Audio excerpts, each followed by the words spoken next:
मिसबाही शेर है, नजदियों सुनो तुम सब इनके सामने ज़ेर है। बखुदा मिसबाही शेर है और गुलामे मुस्तफ़ा सुनो, सारे नजदी इनके आगे ज़ेर है, सारे नजदी इनके आगे ज़ेर है। एक मरतबा और बेदारी का सबूत देकर जो है नारा लगा ले, नारा तकबीर, नारा रिसालत, नारा रिसालत, उलमाए अहले सुन्नत, फैज़ान हुजूर इमाम आज़म अबू हनीफा, नारा तकबीर, नारा रिसालत।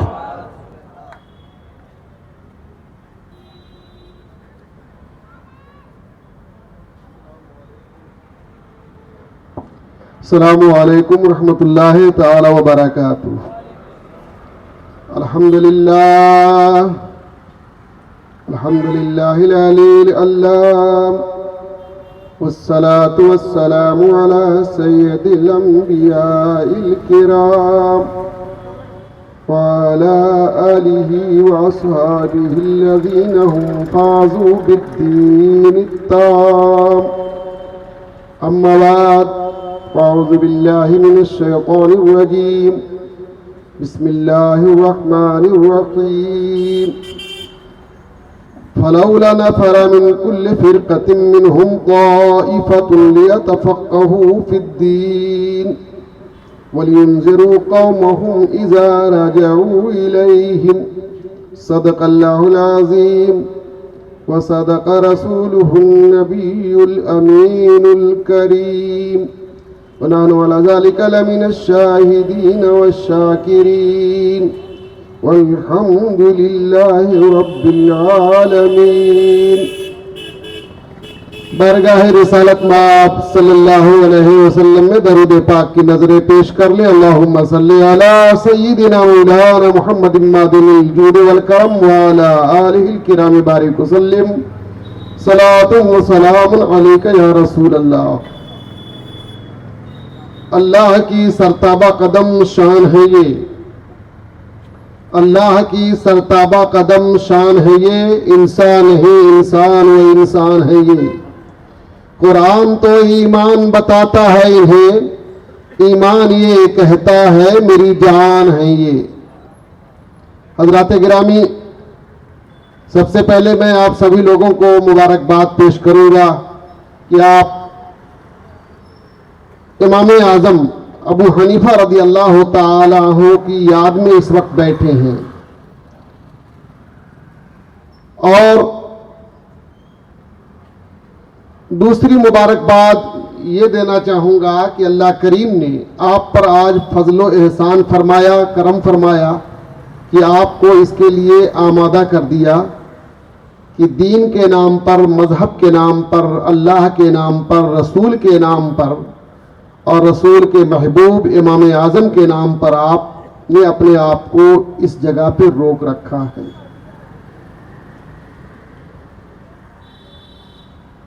बड़ी गनीमत है ये, बहुत बड़ी बात है। हालात हमारे और आपके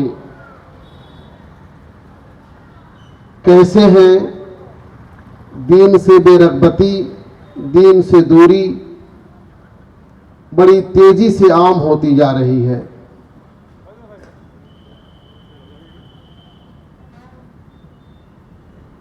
दीन कबूल कर लेना तो आसान है, लेकिन दीन पर चलना यह बड़ा टफ है, बहुत मुश्किल है।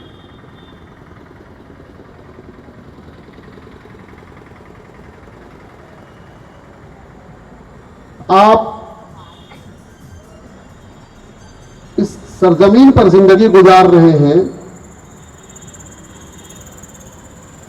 और आपको इस बात का तजुर्बा होगा कि जिंदगी के बहुत सारे शोबे हैं, जिंदगी के बहुत सारे गोशे हैं, जाविये हैं और हर आदमी जिंदगी के हर शोबे में एक्सपर्ट हो, कामयाब हो, हर शोबे जिंदगी का वो अच्छा खासा नॉलेज रखता हो। ये बहुत मुश्किल तरीन अम्र है, नामुमकिन सा है।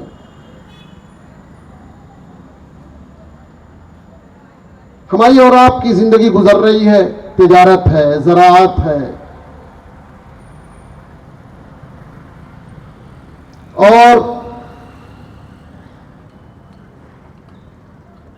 टेक्निकल बहुत सारे काम हैं। जाहिर सी बात है, एक ही आदमी हर शोबे जिंदगी में एक्सपर्ट हो, नॉलेज रखे, नहीं हो सकता, नामुमकिन सा है। इसीलिए हमारे और आपके परवरदिगार ने एक जनरल बात हम लोगों को कही, फसअलू अहल ज़िक्र इन कुंतुम ला तालमून। खूबसूरत जिंदगी अगर गुजारना है तुम्हें, तो जिसके पास नॉलेज है उससे कांटेक्ट रखो। आप बीमार पड़े तो बीमारी के इलाज के लिए जो दवाओं का एक्सपर्ट हो उससे राब्ता कीजिए। अल्हम्दुलिल्लाह आप करते भी हैं राब्ता। मैं समझता हूं कि 99% लोग, बल्कि डॉक्टर भी कभी कभी अपने से बड़े डॉक्टर से सलाह लेता है और मशवरा करता है कि इस बीमारी में क्या करना चाहिए, क्या दवा खानी चाहिए, क्या लेना चाहिए। तो अपनी बीमारी के इलाज के लिए आप सीरियस होते हैं और अच्छी चीज़ है, सीरियस रहना चाहिए आपको, ज़रूरी है सीरियस रहें आप। डॉक्टर से सलाह लेते हैं, डॉक्टर से कांटेक्ट रखते हैं, और ऐसी आपने गाड़ी खरीद ली तो गाड़ी कैसे रोड पे कायदे से चले, किसी न किसी मैकेनिक से आपको राब्ता करना पड़ता है, राब्ता करते भी हैं। थोड़ा भी मिस्टेक गाड़ी में हुई तो फौरन आप किसी न किसी मैकेनिक के पास पहुंचते हैं और उसका इलाज कराते हैं। अच्छी चीज़ है, कराना चाहिए।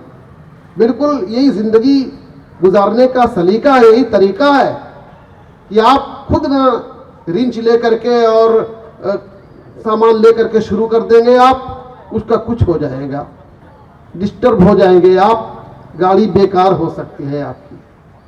मोबाइल आपके पास है, मोबाइल में कुछ फंक्शन बिगड़ गया, आप किसी अच्छे एक्सपर्ट से, किसी नॉलेज वाले से मुलाकात कर लीजिए, वरना मोबाइल आपका चौपट हो जाएगा, बेकार हो जाएगा। आप खेती बाड़ी करना चाहते हैं, जमीन खरीद लिया आपने, इस जमीन में कौन सा बीज डाला जाए, कौन सी काश्त की जाए, इसके लिए भी ज़राअत का जो एक्सपर्ट हो, खेती बाड़ी का जो माहिर हो, जो नॉलेज रखता हो, उससे संपर्क कीजिए, उससे ताल्लुक रखना पड़ेगा आपको। कपड़े की तिजारत करना है तो किसी एक्सपर्ट से मुलाकात करना पड़ेगी कि कपड़ा कौन सा कहाँ मार्केट में चलेगा, कैसे रखा जाए, उसका डेकोरेशन कैसे किया जाएगा। तो बिजनेस करने वाले से आपको राब्ता करना पड़ता है, और करते भी हैं अल्हम्दुलिल्लाह। कोई ऐसा बेवकूफ़ आदमी नहीं है जो एक्सपर्ट से राब्ता ना करता हो, ज़रूर आप राब्ता करते हैं। मैंने तो देखा है कि छोटी छोटी बीमारी में भी आप किसी न किसी एक्सपर्ट से सहारा लेते हैं, एक्सपर्ट से बात करते हैं। छोटा काम होता है, फिर भी आप जब उसका नॉलेज नहीं रखते हैं तो शुरू नहीं कर देते हैं, बल्कि किसी न किसी से राब्ता करते हैं। मेरे अजीज़, आपकी ज़िंदगी का एक बहुत बड़ा शोबा, बहुत बड़ा पॉइंट आपका क्या है? आपका मजहब। वो मजहब जो आपको खुशगवार ज़िंदगी यहाँ भी अता कर रहा है और आखिरत में भी खुशगवार ज़िंदगी की ज़मानत लेता है, आखिरत में भी खुशगवार ज़िंदगी की ज़मानत लेता है।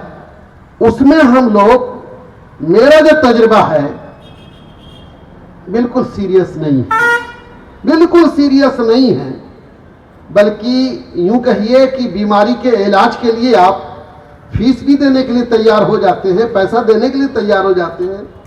ज़राअत का मशवरा लेने के लिए आप पैसा देते हैं, प्रॉपर्टी के तहफ़्फ़ुज़ के लिए किसी लॉयर और किसी बैरिस्टर से आप कांटेक्ट करते हैं, वहाँ भी फीस अच्छी खासी देते हैं आप। गाड़ी को ठीक रखने के लिए किसी मैकेनिक का सहारा लेते हैं, वहाँ भी आपको पैसा देना पड़ता है। तो बहुत सारी जगहों पर आप पैसा दे करके खुशगवार ज़िंदगी के मुतलाशी हैं, और मैं इसका वेलकम करता हूँ, मुबारकबाद देता हूँ कि आप एक अच्छे नागरिक हैं और अच्छी सोच रखते हैं। बेवकूफ़ी नहीं करते, हिमाकत नहीं करते कि हम खुद ही मेडिकल से दवा लेकर खाना शुरू कर दें, खुद ही ऑपरेशन शुरू कर दें बेटे का अपना, ऑपरेशन शुरू कर दे, नहीं करता है कोई। अच्छी चीज मत कीजिएगा, कभी भी ऐसी हिमाकत मत कीजिएगा कि मोबाइल देख करके ऑपरेशन शुरू कर दें आप, मोबाइल देख करके दुकान शुरू कर दें आप, मोबाइल देख करके दवाखाना शुरू कर दें आप। हरगिज ये हिमाकत मत कीजिएगा। अच्छी चीज है, बहुत अच्छी चीज है मेरे अजीज। मैं धार्मिक सेंटर पर आकर के गुफ्तगू करना चाहता हूं, मजहबी प्लेटफॉर्म की बात करना चाहता हूं। मजहबी प्लेटफॉर्म पर भी आपको सीरियस होना चाहिए, लेकिन देखा यह जाता है कि मजहबी प्लेटफॉर्म पर आकर के आप सीरियस नहीं रहते हैं, खुद ही मोबाइल के जरिए मसला तैयार कर लेते हैं और अमल करना शुरू कर देते हैं। मोबाइल के जरिए आप, गूगल के जरिए आप मुफ्ती बनकर के तैयार हो जाते हैं। और हम लोग अगर कभी कोई मसला आपको बताना चाहते हैं तो आपके 2 मिनट के गूगल के नॉलेज ने हमारी 11 साल की, 25 साल की, 30 साल की तहकीकात का जनाजा निकाल करके रख दिया। कभी कभी ऐसा भी होता है कि हम बताते हैं कि भाई ये हदीस शरीफ नहीं है। अरे हजरत क्या बात कर रहे हैं, उन्हें मोबाइल में देखा है। ऐसा लगता है कि डायरेक्ट रसूलुल्लाह से मिलकर आ रहे हैं। गूगल से क्या मिल रहे हैं, डायरेक्ट रसूलुल्लाह से मिल रहे हैं। हम बता रहे हैं कि भाई साहब इस तरह की हदीस नहीं हो सकती है, गलत है। मेरा 25-30 साल का इल्मी तजर्बा है, क्लास में बैठता हूँ, दरसगाह में बैठता हूँ, मैं फतवा लिख रहा हूँ, 30-35 साल से मैं फतवा लिख रहा हूँ। लेकिन सामने वाला फौरन गूगल का सहारा। मैं कभी कभी कहता हूँ कि तुम्हारे यार गूगल के 2 मिनट के नॉलेज ने हमारी 11 साल की डिग्री की ऐसी की तैसी कर दी यार। 11 साल की डिग्री और 30-35 साल का तजर्बा तुमने 2 मिनट में चौपट करके रख दिया, ये कह करके कि गूगल में तो ऐसा है, मोबाइल में तो ऐसा आया हुआ है। मेरे अजीज, आप जब मोबाइल के जरिए दवा नहीं खा सकते हो, मोबाइल के जरिए आप ऑपरेशन नहीं कर सकते हो, मोबाइल के जरिए आप बिजनेस नहीं कर पा रहे हो, मोबाइल के जरिए आप मुकदमा नहीं लड़ने के लिए तैयार हो जाते हो कि खुद ही अपना मुकदमा लड़ लो, किसी न किसी बैरिस्टर का सहारा लेते हो। मैं कोई कारोबार की बात नहीं कर रहा हूं, आप ये गलतफहमी के शिकार मत होइएगा कि वकील का तो कारोबार है इसलिए उसके पास जाते हैं। मौलवियों का ये कारोबार नहीं है, ये इनकी ड्यूटी है अल्लाह ताला की तरफ से कि आप काट आपको सारे ये मसले बताने के लिए तैयार हैं। बहुत खूब, माशाअल्लाह, सुभान अल्लाह। कोई मुफ्ती ऐसा नहीं होगा, मेरा दावा है कि कोई ऐसा मुफ्ती धरती पर नहीं है जो मसला बताने की फीस लेता हो।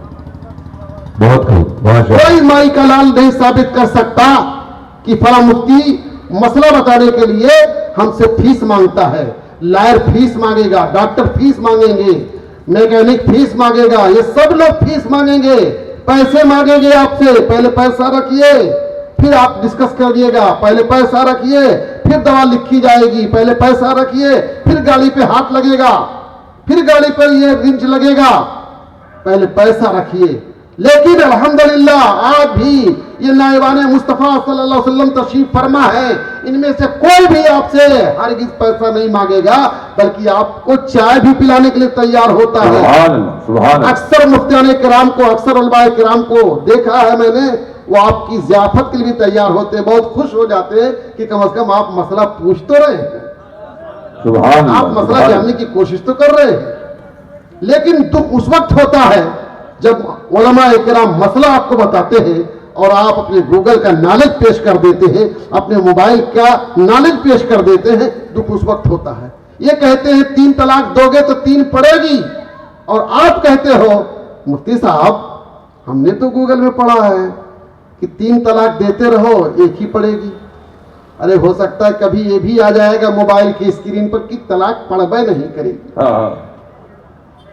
इतनी आसानियां पैदा कर देंगे आपके लिए, आपको बेधर्म बनाने के लिए, अधर्मी बनाने के लिए, लादीन बनाने के लिए आपको ऐसा भी लॉन्च कर सकते हैं कि तलाक देते रहो, तलाक ही नहीं पड़ेगी। कैसे पड़ेगी? 40 साल का रिश्ता है, 40 साल पहले निकाह हुआ था और ये मुंह से बोल गया, फौरन तलाक पड़ गई। जी, जिसके पास पावर होता है वो मुंह से बोलता है और काम हो जाता है। आपने अभी नहीं सुना, देखा होगा, कितने लोगों ने जाना होगा हमारे प्रधानमंत्री ने बहुत 10-15 साल पहले, 10 साल पहले या 8 साल पहले रात के सन्नाटे में 12 बजे कहा था कि ये 500 का नोट, ये 2000 का नोट अब नहीं चलेगा, कैंसिल।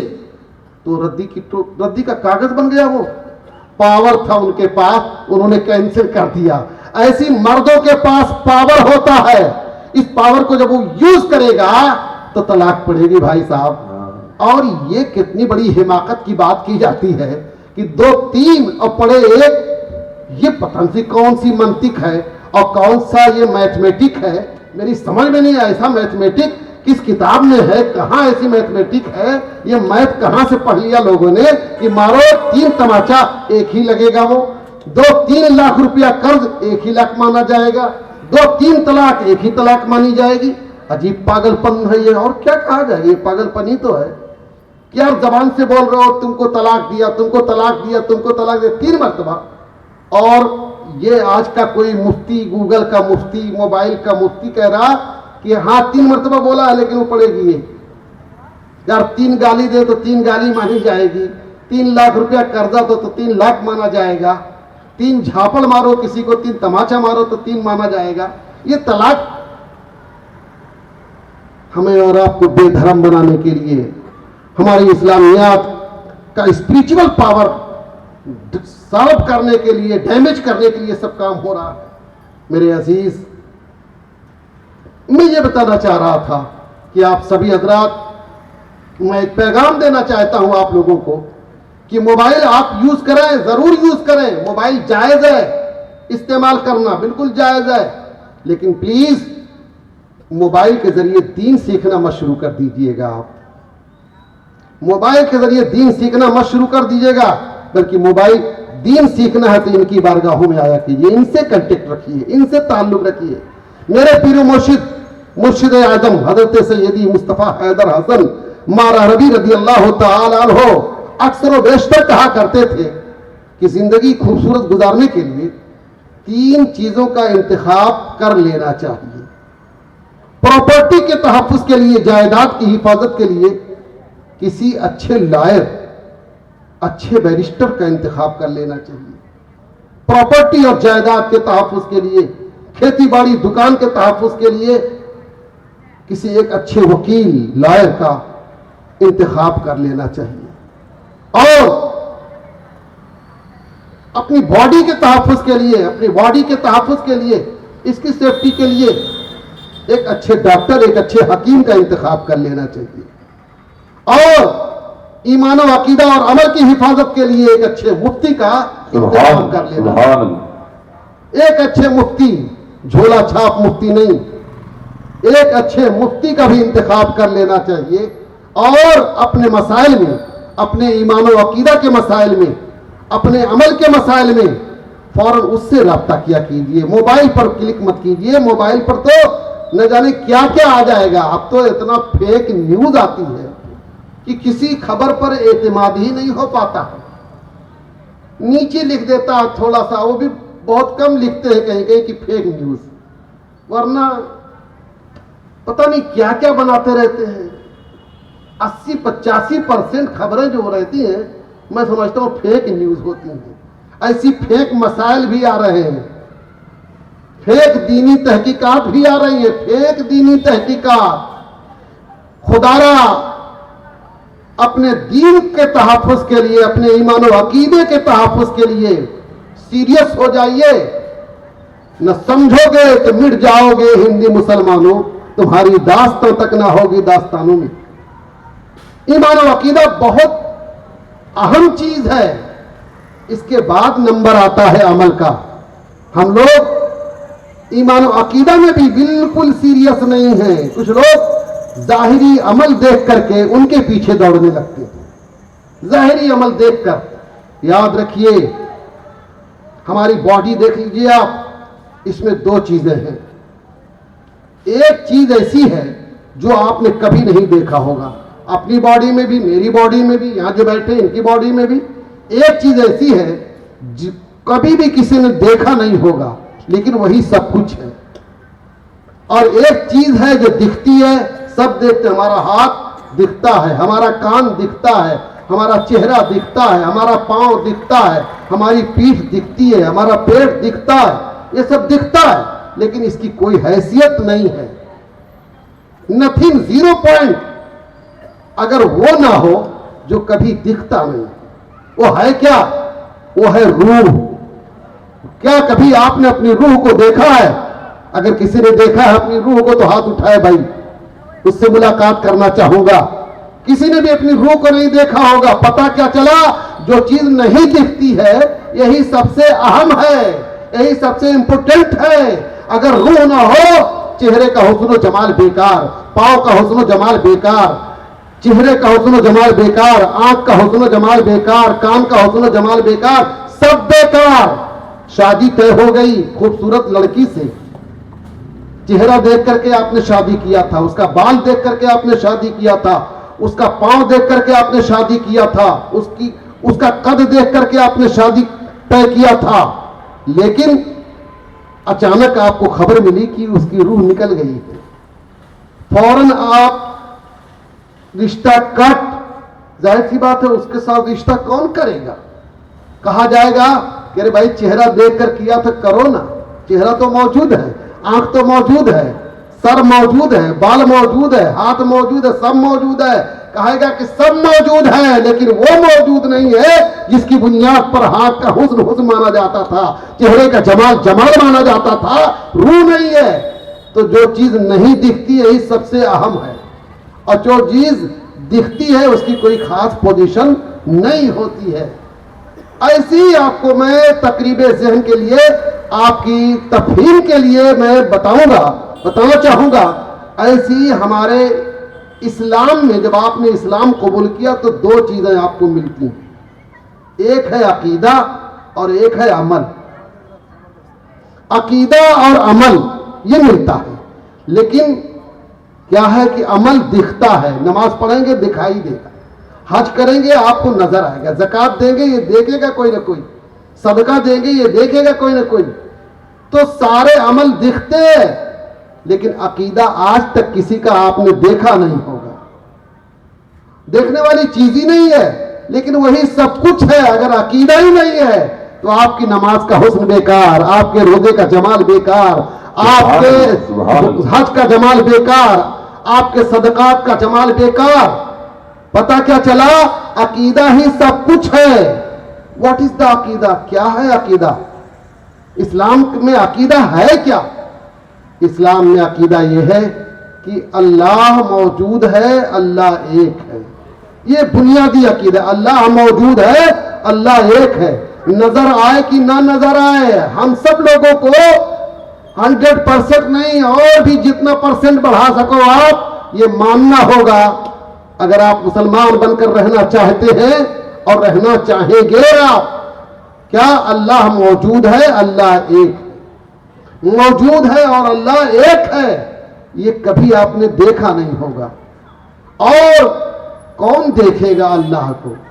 माथे की निगाहों से तो पैगंबराने इज़ाम ने अल्लाह की जात को नहीं देखा।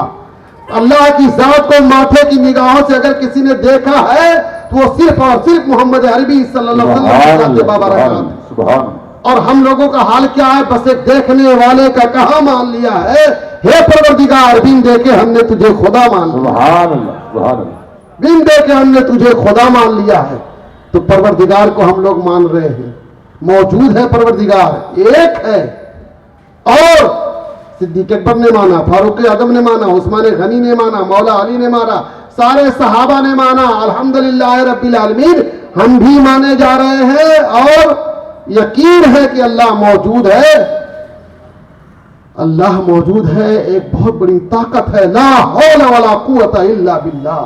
वरना ये पत्थर की चट्टानों को चाक करके कोपल निकलती है। कौन है वहां पर? कौन सी साइंस है? कौन सा साइंटिस्ट बैठा हुआ है? कौन सी मशीन लगी हुई है? मुझे बताया। राई का दाना आप डाल देते हैं जमीन पर, फिर इसे जमीन का सीना चाक करके वो ऊपर कोपल निकलती है। वो कोपल निकालने वाला कौन है? कैसे? और सुनो आप, ये आपकी बॉडी चलती फिरती एनर्जी जो आपको मिली हुई है, बिल्कुल फ्री आप कास्ट आपको मिली हुई है, क्या किसी नेता की देन है? क्या किसी दवा की देन है? क्या किसी हिकमत अमली की देन है? जी नहीं। कुछ लोग, एक साहब ने हमसे कहा हिकमत अमली की देन है, शादी होती, अगर शादी ना हो तो बच्चे कैसे होंगे, कैसे हम पैदा होते? मैंने कहा भाई साहब, शादी भी हिकमत अमली नहीं है बच्चा पैदा करने की। जी नहीं, बहुत सारे लोगों की शादियां हो गई हैं लेकिन नई पैदाइश हो गई। ये खालिस सारी चीजें परवरदिगार का अतिया है, लेकिन ये खालिस अतिया है परवरदिगार का। न इसमें पैसा लगता है, न कोई जुगाड़ लगता है, कुछ नहीं। परवरदिगार जब चाहता है तो पैदाइश होती है।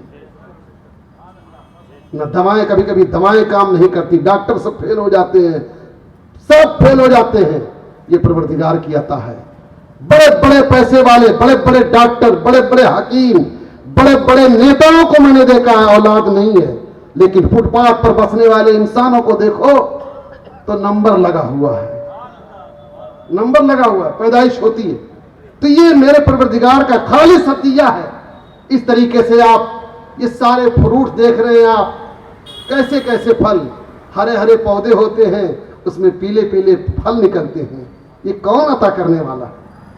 ये कौन अता करने वाला है? क्या किसी नेता की देन है? किसी मंत्री की देन है? वही ताकत है, ला हौला वला कुव्वता इल्ला बिल्लाह, वो परवरदिगार की जात है, परवरदिगार की जात है। बस एक देखने वाले का कहा मान लिया है, हे परवरदिगार बिन देखे हमने तुझे खुदा मान लिया। मेरे अजीज, हमारी आपकी बॉडी में आप देखो, कुरान मजीद में तकरीबन 70 मकामात पर कहा गया अफला ततफक्करून, अफला ततदब्बरून, अफला तशऊरून, अफला ताकिलून, अफला तुबसिरून। तुम लोग आखिर गौर क्यों नहीं करते? अगर गौर कर लो कायदे से, उसी दिन रब की रुबूबियत का इकरार कर लो। जितना मशाहिद मनाजिर पे आप गौर करते जाओगे, ईमान और अकीदा मजबूत होता चला जाएगा, ईमान और अकीदा मजबूत होता चला जाएगा। अल्लाह मौजूद है, अल्लाह एक है, वही कारसाज हकीकी है, वही मुअस्सिर हकीकी है।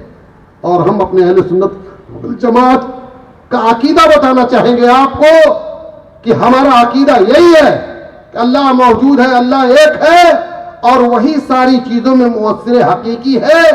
बे उसकी मर्जी के, बे उसके अम्र के दुनिया में कुछ नहीं हो सकता। हम मज़ारों पे जाते हैं तो इसलिए नहीं जाते कि यही साहिब मज़ार ही मुअस्सिर हकीकी है। जी नहीं, हम तो पैगंबर को भी मुअस्सिर हकीकी नहीं मानते। रब की अता से पैगंबर अता करते हैं, रब की अता से पैगंबर देते हैं। रब है मोती, ये है कासिम, देता वो है, दिलाते ये हैं। मुअस्सिर हकीकी वही है परवरदिगार। अजीब बात है, कुछ लोग मज़ारों के धूल को, मज़ारों के धूल को शिर्क कह देते हैं। अजीब बेवकूफी की बात है ये। रब ना चाहे तो मज़ारों से फूल खाते रहो, आप धूल फांकते रहो, कुछ नहीं होने वाला है। रब चाहता है तो मज़ार का फूल भी कारगर हो जाता है, वहां की धूल भी कारगर हो जाती है, वहां का पानी भी कारगर हो जाता है।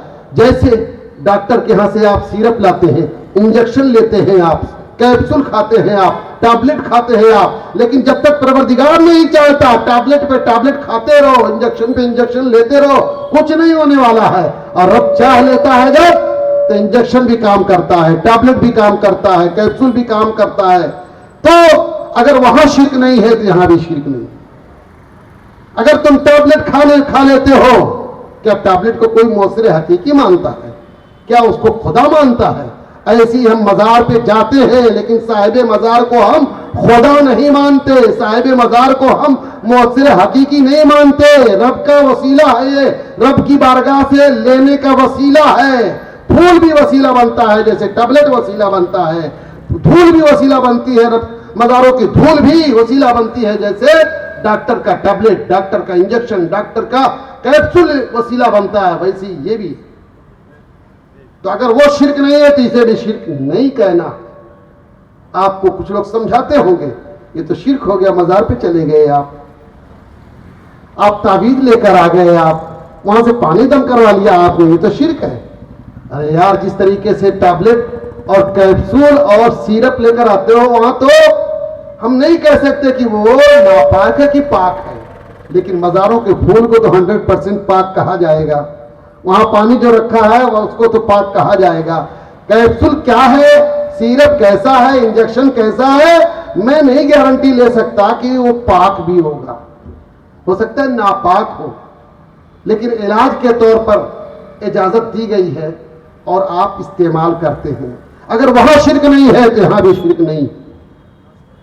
परवरदिगार ही, तो ये हमारा बुनियादी अकीदा है, अल्लाह मौजूद है, अल्लाह एक है। ये हमारे अकीदे का सबसे बुनियादी पॉइंट है, अल्लाह मौजूद है, अल्लाह एक है। पढ़िए ला इलाहा इल्लल्लाह, ला इलाहा इल्लल्लाह, ला इलाहा इल्लल्लाह। ये विर्द करते रहना चाहिए, अकीदा भी रखना चाहिए, इसका विर्द भी करते रहना चाहिए। ये तहरीक दावत इस्लामी के लोग हफ्तावारी इज्तिमा में ये विर्द कराते भी हैं, ये वजीफा कराते भी हैं। कहते हैं आंखें बंद करो मदीना देखो। उल्टी ही चाल चलते हैं दीवान गाने इश्क, आंखों को बंद करते हैं दीदार के लिए। दुनिया वालों का दस्तूर है आंखें खोलो तमाशा देखो, इनका दस्तूर यह है कि आंखें बंद करो मदीना देखो। मेरे अजीज, रब हमारा मौजूद है, एक है, उसके अलावा कोई भी इबादत के लायक नहीं। हम किसी को भी इबादत के लायक नहीं समझते, न किसी के सामने हम पेशानी झुकाते हैं।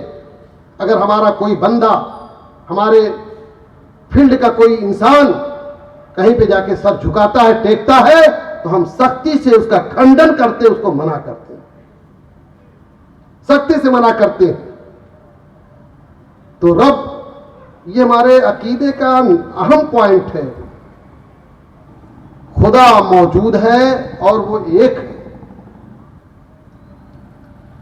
हमारी आपकी बॉडी में परवरदिगार ने क्या क्या अता फरमा दिया है, कैसी कैसी चीज अता फरमा दिया है।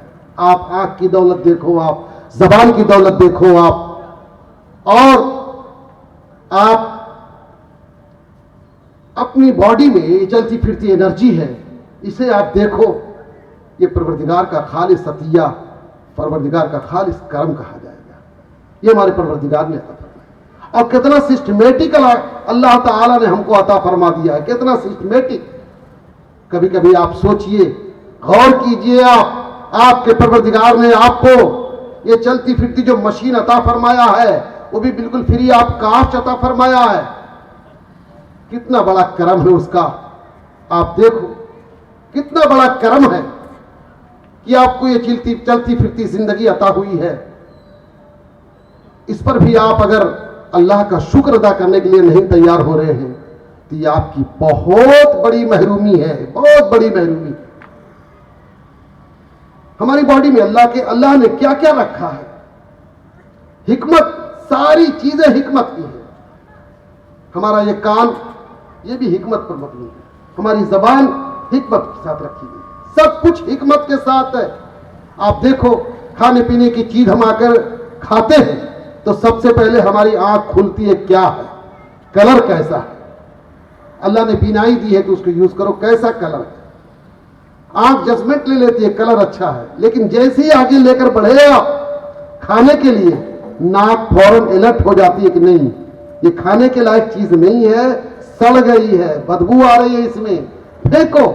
कभी कभी नाक भी सस्पेंड हो जाती है नजले की बुनियाद पर, तो ये जबान जो आपकी है फौरन एक्टिव हो जाती है, टच करके बता देती है कि नहीं, ये खाने के लायक नहीं। अगर ये एनर्जी जो परवरदिगार ने यहां सिस्टम से रख दिया है, कोई अगर ये कहता कि नहीं यार इसको इधर होना चाहिए था, उसको इधर होना चाहिए था, सोचिए क्या होता।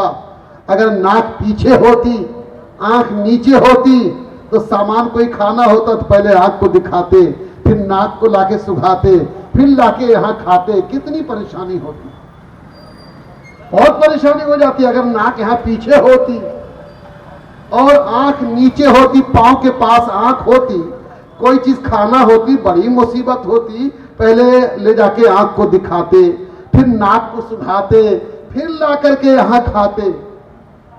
वाह रे मेरे रब की हिकमत, जो ताकत जहां रख दिया, दुनिया का कोई साइंटिस्ट, दुनिया का बड़ा से बड़ा विद्वान ये नहीं कह सकता कि नहीं यार इसको यहां रहना चाहिए था। मैं कभी कभी सोचता था यह हिस्सा क्यों बनाया गया, कान का यह हिस्सा क्यों बनाया गया, गौर करना चाहिए। कान का यह हिस्सा क्यों बनाया गया? बहुत पहले मैंने एक किताब में पढ़ा था कि चंद नौजवान, चंद बूढ़े लोग परेशान थे कि आखिर ये काहे लिए सुनते हैं सुराख से, ये काहे बढ़ा हुआ है, सुनते हैं सुराख से, इसका तो कोई रोल नहीं है, काहे लिए है ये?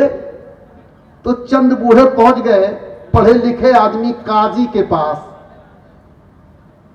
हर क्षेत्र में एक काजी होता था, उसके पास पहुंच गए सवेरे सवेरे, जाके बैठे, टाट वगैरह लेकर गए थे कि काजी साहब निकलेंगे, उनसे पूछेंगे कि काहे लिए है ये।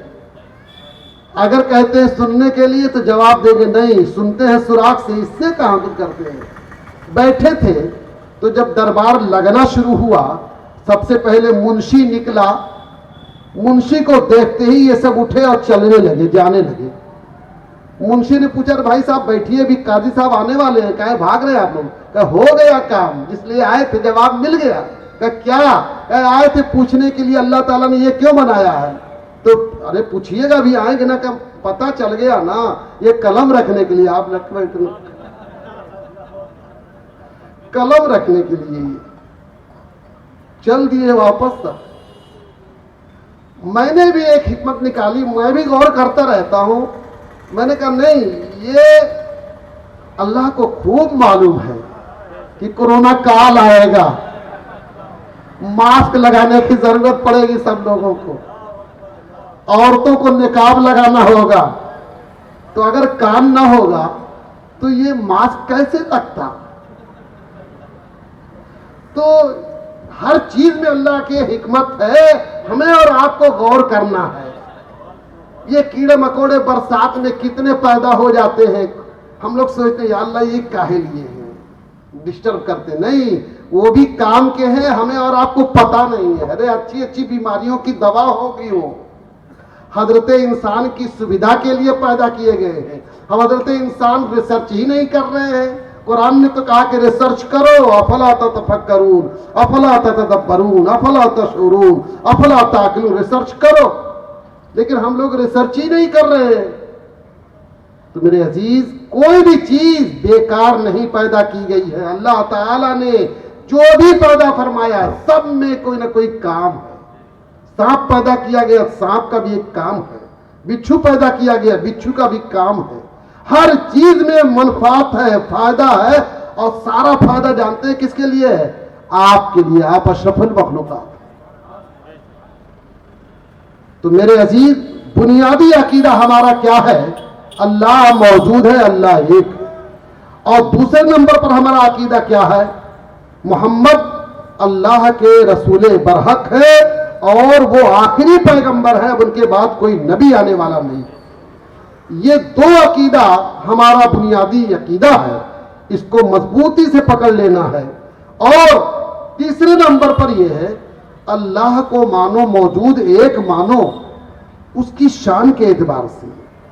ऐसा ना हो कि कहो हम अल्लाह को मौजूद मानते हैं, एक मानते हैं, लेकिन वो झूठ भी बोल सकता है, नहीं चलेगा, गड़बड़ कर दिया आपने।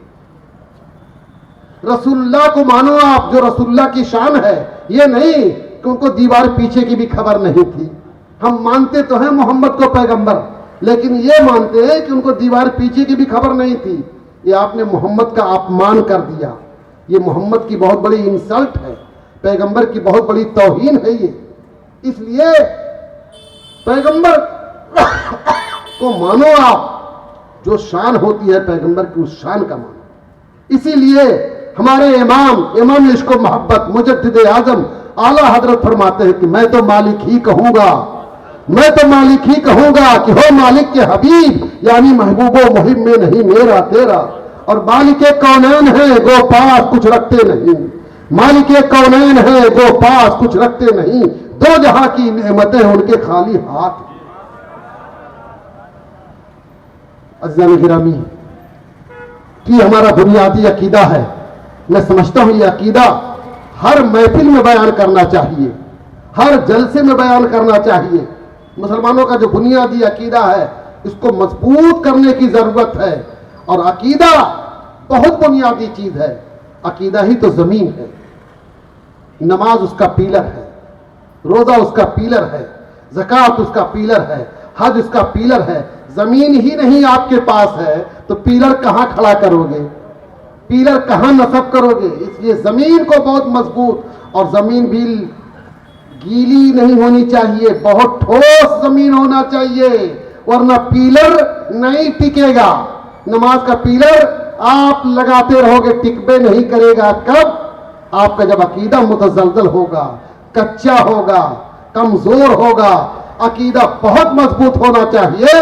अल्लाह कादिर मुतलक है, अल्लाह बेऐब है, अल्लाह मौजूद है, अल्लाह एक है, उसका कोई शरीक नहीं, अल्लाह ही मुअस्सिर हकीकी है। मोहम्मद अरबी सल्लल्लाहु अलैहि वसल्लम को परवरदिगार ने मुख्तार कायनात बनाया है, पैगंबर को सल्लल्लाहु अलैहि वसल्लम ने सारा पावर अता किया है और उन्हें अपना महबूब बनाया है।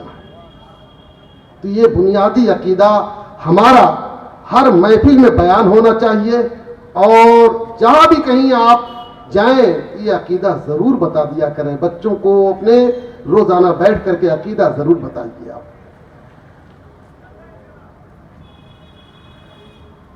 हमारे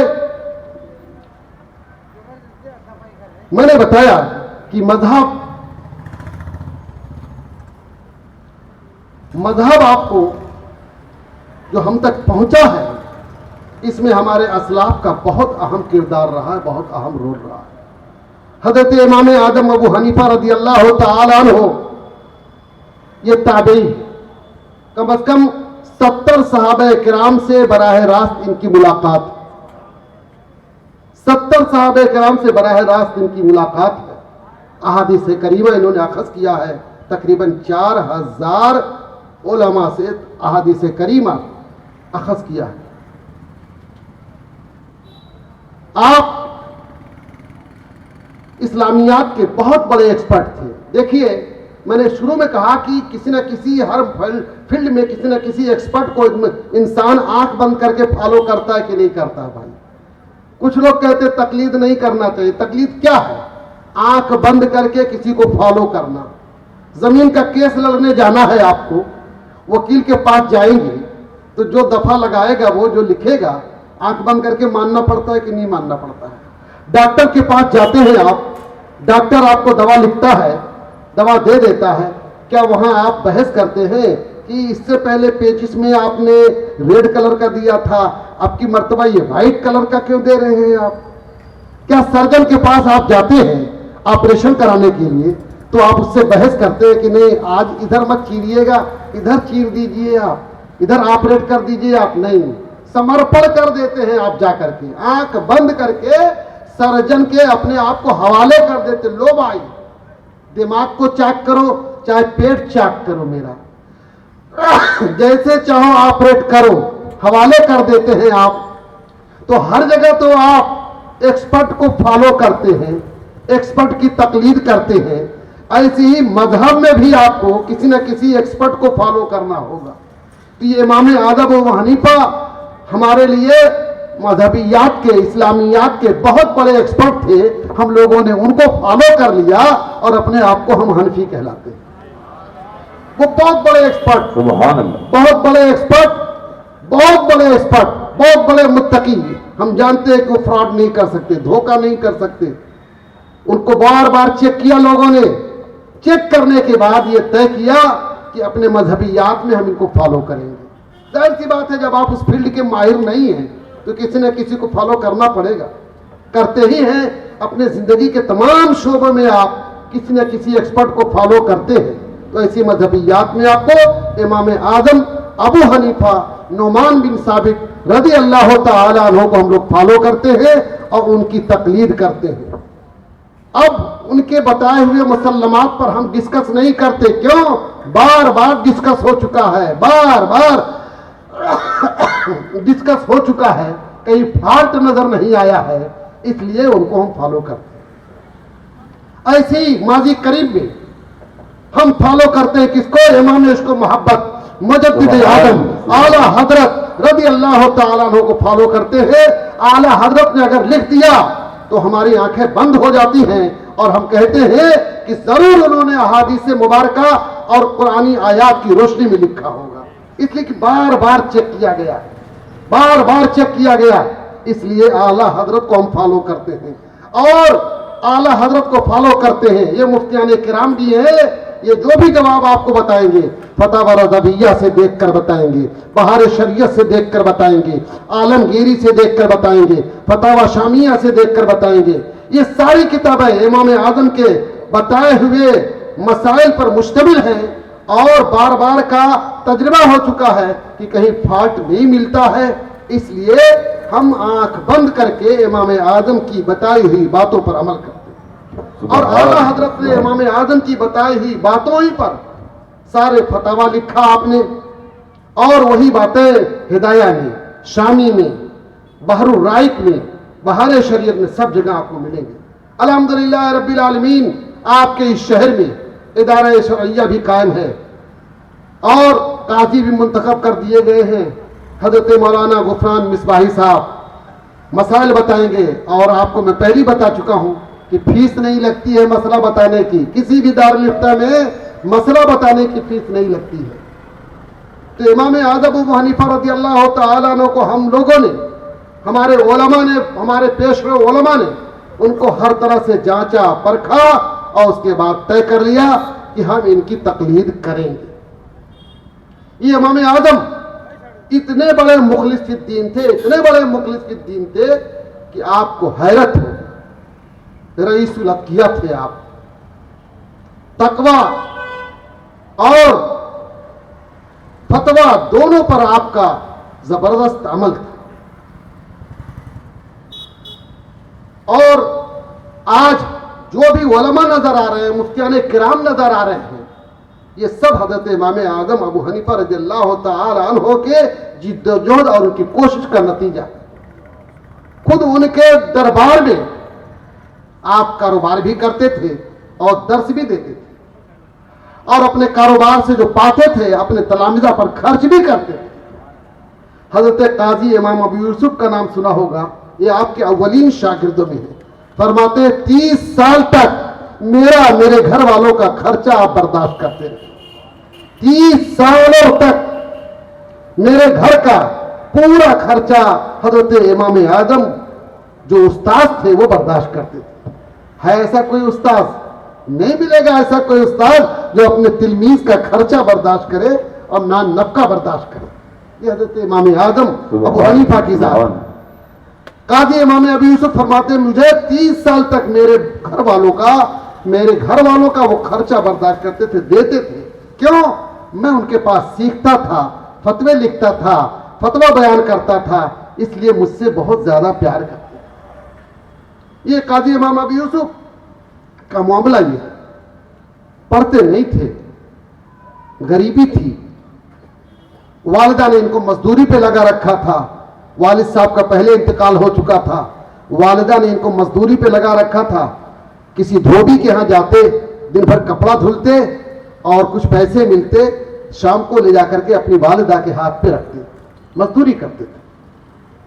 जिस रास्ते से मजदूरी करने जाते थे उसी रास्ते में हजरत इमाम आज़म का दर्स लगता था। कभी कभी वहां खड़े हो जाते थे। इमाम आज़म रज़ियल्लाहु तआला अन्हु ने एक रोज पूछा कि तुम खड़े हो जाते हो, कुछ सुनते भी हो, समझते भी हो? तो मुस्कुराए। तो हजरत इमाम आज़म ने कुछ पूछा, जब पूछा तो बड़ा सही जवाब दे दिया, बहुत सही जवाब दे दिया। बहुत खुश हो गए, लड़का ज़हीन लगता है, होशियार लगता है, कहा बैठा करो आकर के। तो बैठने लगे, दूसरे दिन से फिर बैठने लगे। लेकिन शाम को जब खाली हाथ जाने लगे तो वालिदा ने कहा कि ये कहाँ जाता है, पैसा नहीं लाता है। डर के मारे बता भी नहीं रहे थे। अब बैठने लगे, क्लास में बैठने लगे। तो एक दिन वालिदा पीछे पीछे लग गई कि जाता कहाँ ये, पैसा लाता क्यों नहीं। तो पीछे पीछे आई जब, तो देखा कि बड़े मियाँ के पास ये बैठा, कुछ पढ़ रहा है, कोई किताब है, देख रहा है।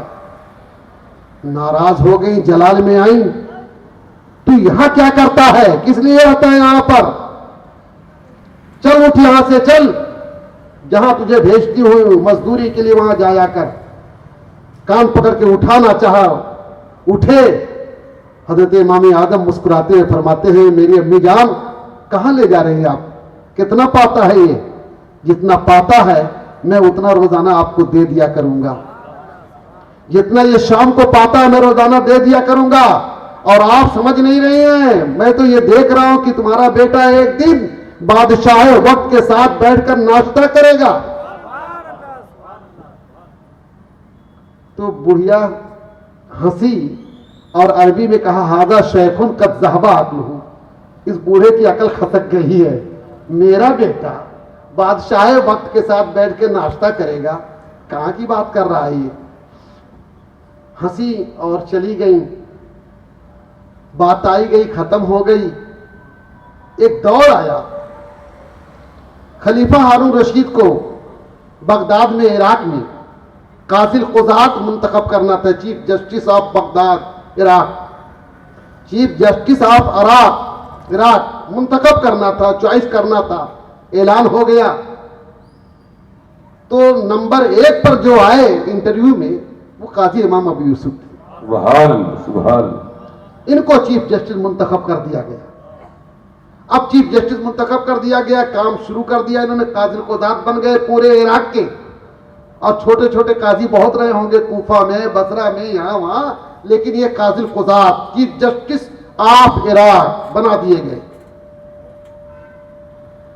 एक दिन किसी जरूरत से बादशाह वक्त खलीफा हारून रशीद के पास सवेरे सवेरे गए, कुछ मशवरा करना था, कुछ डिस्कस करना था।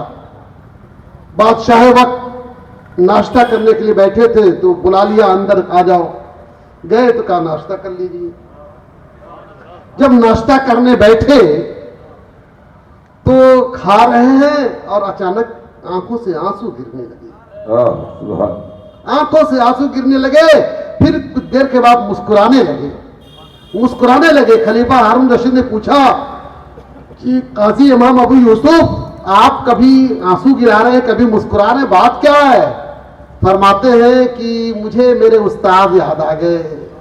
मेरे उस्ताद ने बहुत पहले कहा था मेरी वालिदा से कि मैं ये देख रहा हूं कि तेरा बेटा एक दिन बादशाह वक्त के साथ बैठ करके नाश्ता करेगा। आज जब मैं नाश्ते पर बैठा तो मेरी माँ याद आ गई। काश मेरी माँ जिंदा होती तो आज वो देखती कि उस्ताद की बात करामत बनकर के सामने आ चुकी। सुभान। मेरे अजीज, ये है इमाम आजम अबू हनीफा, जिन्होंने अपने तलामिदा के साथ ये प्यार बख्शा। और प्यार बख्शा तो तलामिदा की एक फौज तैयार हुई और फौज दर फौज तैयार होती चली जा रही है। आज जो ये भीड़ देख रहे हैं, मुबारकपुर से मुफ्तियाने किराम फारिग हो रहे हैं, फजला फारिग हो रहे हैं, ये सब इमाम आजम की बरकत का नतीजा है। मौला करीम हमें और आप सभी लोगों को इमाम आजम के नक्शे कदम पर चलने की तौफीक अता फरमाए। बड़ा प्यारा अंदाज था इमाम आजम अबू हनीफा का नसीहत करने का। क्या प्यारी नसीहत थी, और अपनी जेब से खर्च भी कर दिया। एक दिन एक खातून आई और इमाम आजम अबू हनीफा से कहती हैं कि आप बहुत बड़े मौलाना हो, मेरा बेटा गुड़ बहुत खाता है, आप मना कर दो ना, आप मना कर दोगे तो ये मान जाएगा। इमाम आजम ने मुस्कुराया, फरमाया एक हफ्ते के बाद लेकर के आना। बुढ़िया बड़बड़ाई, ये रे खाली यही तो कहना था कि बेटा गुड़ मत खाया करो, कह देते, ये एक हफ्ते का टाइम क्यों ले लिया इन्होंने। बुढ़िया चली गई बड़बड़ाती हुई। एक हफ्ते के बाद आई, इमाम आजम ने फरमाया कि बेटा गुड़ ज्यादा नहीं खाना चाहिए, ज्यादा खाओगे नुकसान करेगा, गुड़ मत खाया करो ज्यादा। बता दिया, कह दिया। बुढ़िया ने पूछा कि बड़े मियाँ ये बताइए, एक हफ्ता पहले भी यही कह देते आप, एक हफ्ते का टाइम क्यों लिया। फरमाते हैं कि मैं भी गुड़ ज्यादा खाता था, तो मैंने अपने आप को रोका, कंट्रोल किया एक हफ्ता, ताकि ये ना हो कि खुद तो खाते हैं दूसरों को मना करते हैं। कैसे हो पाएगा, नहीं हो पाएगा, इसलिए मैंने टाइम ले लिया। आज हम लोग सिगरेट पिएंगे तलबा के सामने, पान खाएंगे, अब तालिब इल्म कर खाएगा तो मारेंगे उसको। क्यों मार रहे हैं भाई? लिमा तकुलूना मा ला तफअलून। आप खुद सिगरेट पी रहे हो, पान खा रहे हो, स्टूडेंट खा रहा है तो आप मार रहे हो उसको कि मत खाया करो। नहीं हो पाएगा। आप खुद छोड़ो, सिगरेट छोड़ो, पान छोड़ो, उसके बाद कहो, तब बात का असर पैदा होगा। ये परवरदिगार ने हमें उसलूब बताया है, लिमा तकुलूना मा ला तफअलून, लिमा तकुलूना मा ला तफअलून। आप खुद झूठ बोलोगे, बेटे को मना करोगे, कैसे हो पाएगा? बेटे से आप खैनी बनवाओगे सुरती, और उसके बाद जो है आप खाओगे, बेटे को मना करोगे, नहीं हो पाएगा, नहीं हो सकता। लिमा तकुलूना मा ला तफअलून। ये हजरत इमाम आदम की हयात मुबारका से हमें ये रोशनी मिलती है कि पहले अमल करो आप, तब दूसरों से कहो, तब बातों का असर पैदा होगा। आज हम लोगों का हाल क्या है? हम खुद अमल नहीं करते हैं और कहते हैं, तो कहां से अमल हो पाएगा? अल्लाह करीम हमें भी अमल की तौफीक अता फरमाए, बाद अमल आपके दरमियान कहने का जज्बा अता फरमाए। वो आखिरो कलिमाती अल्हम्दुलिल्लाहि रब्बिल आलमीन।